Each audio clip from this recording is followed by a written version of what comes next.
અત્યારે આપણે વાયરિંગ કરવા માટે બહારનું તો થઈ ગયું છે, અંદરનું બાકી છે.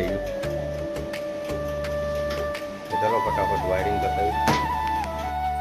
તો લાઇટ ફિટિંગ તો થઈ ગયું છે અને હવે આપણે ચેક કરીશું.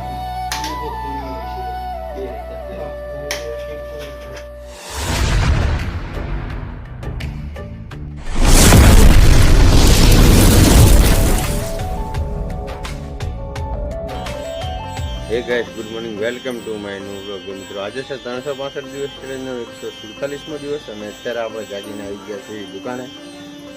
એ સારું બેન, જો ઊંઘ આવે છે. આમ કરી બાય બાય બાય. તો મિત્રો થોડી વારમાં જવાનું છે આપણા બનીને ત્યાં, જે આપણે કાલનું લાઇટ ફિટિંગનું કામ બાકી હતું, ખાલી વાયર નાખવાનું જે પતાવવાનું છે આજે. અને ગઈ રાત્રે આપણા ગામમાં બહુ વરસાદ હતો. જો રસ્તાની અંદર લગભગ જગ્યાએ પાણી ભરી ગયું છે. તો ચલો થોડી વારમાં જઈશું આપણે બનીને ત્યાં લાઇટ ફિટિંગ કામ પૂરું કરવા માટે.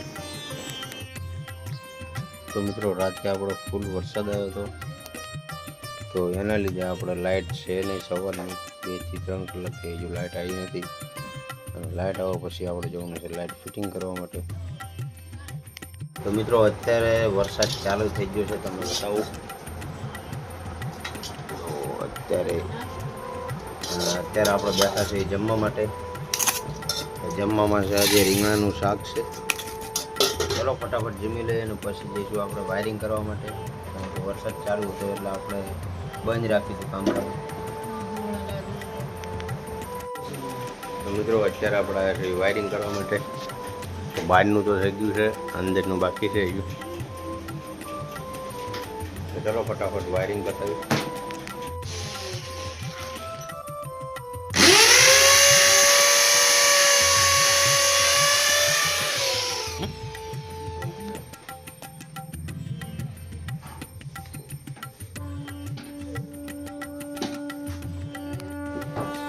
મિત્રો લગભગ કામ પતવાયું છે. હવે પંખાનું કનેક્શન કરીએ આપણે.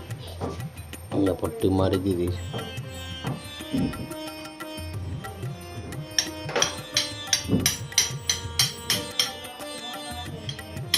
ચલો ફટાફટ આ કનેક્શન કરી નાખી દઈશું. લાઈનનો પાવર આપી દઈએ. તો લાઇટ ફિટિંગ તો થઈ ગયું છે અને હવે આપણે ચેક કરીશું.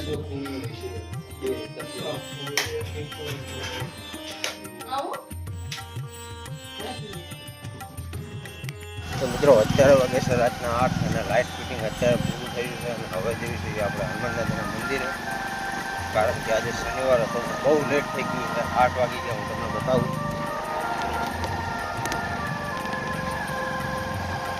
8:10 થઈ. તો મિત્રો અત્યારે આપણે આવ્યા છીએ હનુમાન દાદાના મંદિરે તેલ ચડાવવા માટે. તો મિત્રો અત્યારે આપણે આવી ગયા છીએ ઘરે. ફિટિંગ હજુ બાકી છે, હવે પછી નવરાશ કરશું અને આવીને હવે બેસશું આપણે જમવા માટે, કારણ કે જમવાનો ટાઈમ થઈ ગયો. પછી જઈશું દુકાને.